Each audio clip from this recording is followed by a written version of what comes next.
नमस्कार, मी तेजश्री तुमचे माझ्या यूट्यूब चॅनलमध्ये सहर्ष स्वागत करते.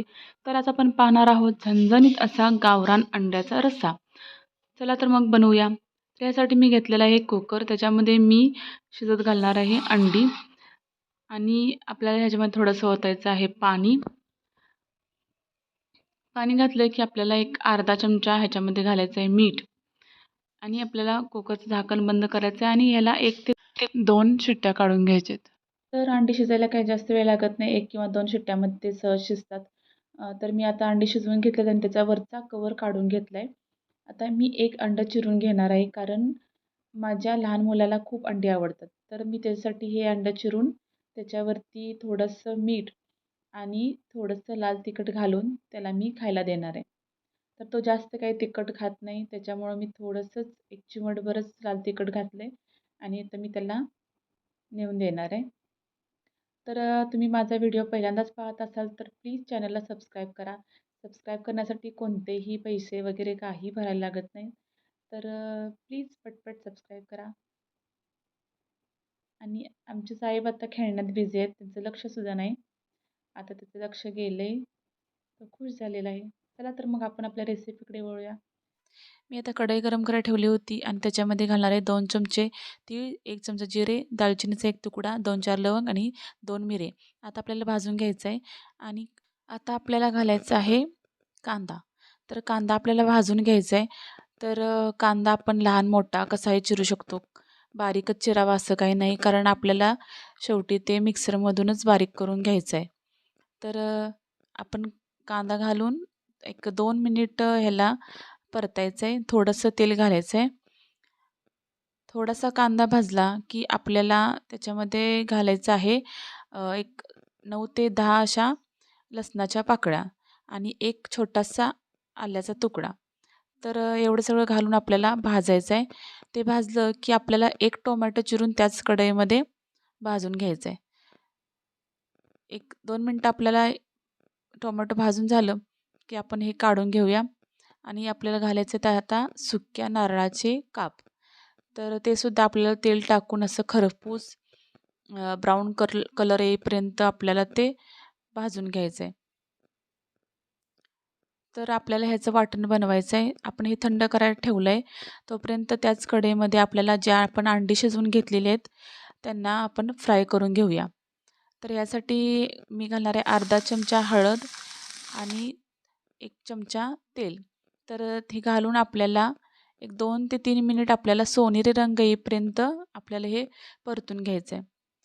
तुम्ही पाहू शकता ह्याला कसा सोनेरी कलर आलेला आहे. तुम्हाला मी एक दाखवते. अशा प्रकारे आपल्याला हे भाजून घ्यायचं आहे.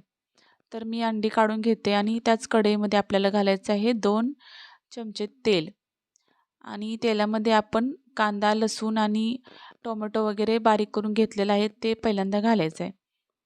ते 2 ते 3 मिनिट आपल्याला तेलामध्ये परतून घ्यायचं आहे.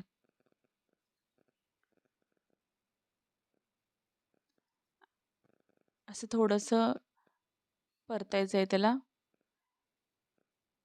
ते परतून झालं की आपण खोबरं वगैरे मगाशी जे वाटण केलेलं होतं खोबऱ्याचं, ते आपल्याला त्याच्यामध्ये घालायचं आहे.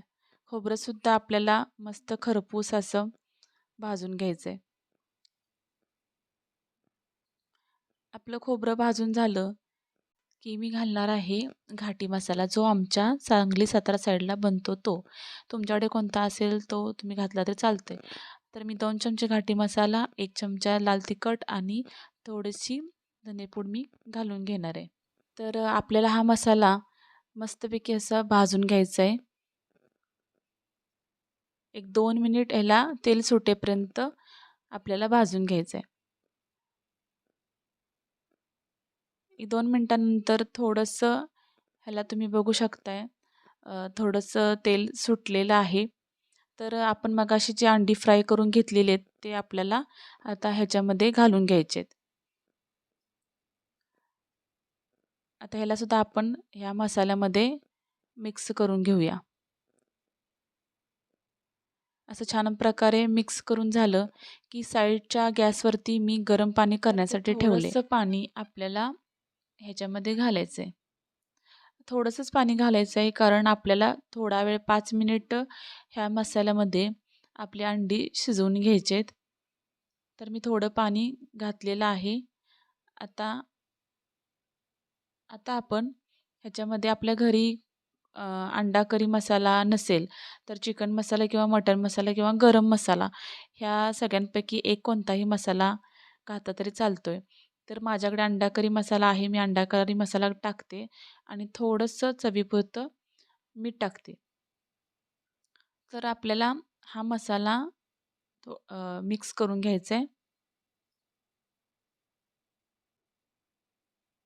मिक्स करून झालं की आपल्याला 5 मिनिट ह्याला झाकण बंद करून एक वाफ काढून घ्यायची. 5 मिनिटानंतर तुम्ही पाहू शकता किती मस्त तर्री आलेली आहे. तर तुम्ही ह्याला चपातीबरोबर आणि भाकरीबरोबर किंवा भाताबरोबर सुद्धा खाऊ शकताय. तर मला रस्सा बनवायचा आहे त्याच्यामुळे मी आणखी थोडंसं पाणी ॲड करणार आहे आणि ह्याचा रस्सा बनवून घेणार आहे. तर आपला रस्सा एक 10 मिनिट आपल्याला उकळून द्यायचा आहे आणि वरून काही झाकण वगैरे काही झाकायचं नाही, काही नाही. बिन झाकण झाकताच आपल्याला उकळून द्यायचा रस्सा आणि शेवटी ह्याच्यामध्ये घालायचं आहे खूप सारी कोथिंबीर. आता कोथिंबीर घालून झालेली आहे. आता आपल्या या रश्श्याला आपल्याला एक 10 मिनिट दणकून अशी उकळी काढून घ्यायची आहे. आपली उकळी काढून झालेली आहे तुम्ही पाहू शकता. चला तर मग आपला तयार आहे झणझणीत असा गावरान अंड्याचा रस्सा. तर तुम्ही नक्की ट्राय करून बघा आणि आता मी सर्विंग बॉलमध्येही काढून घेतलेलं आहे. तर तुम्ही ह्याला चपातीबरोबर, भाकरीबरोबर, भाताबरोबर कशाबरोबरही खाऊ शकता. तर व्हिडिओ आवडला असेल तर प्लीज व्हिडिओला लाईक करा आणि चॅनलला सबस्क्राईब करा आणि शेअर करा. धन्यवाद.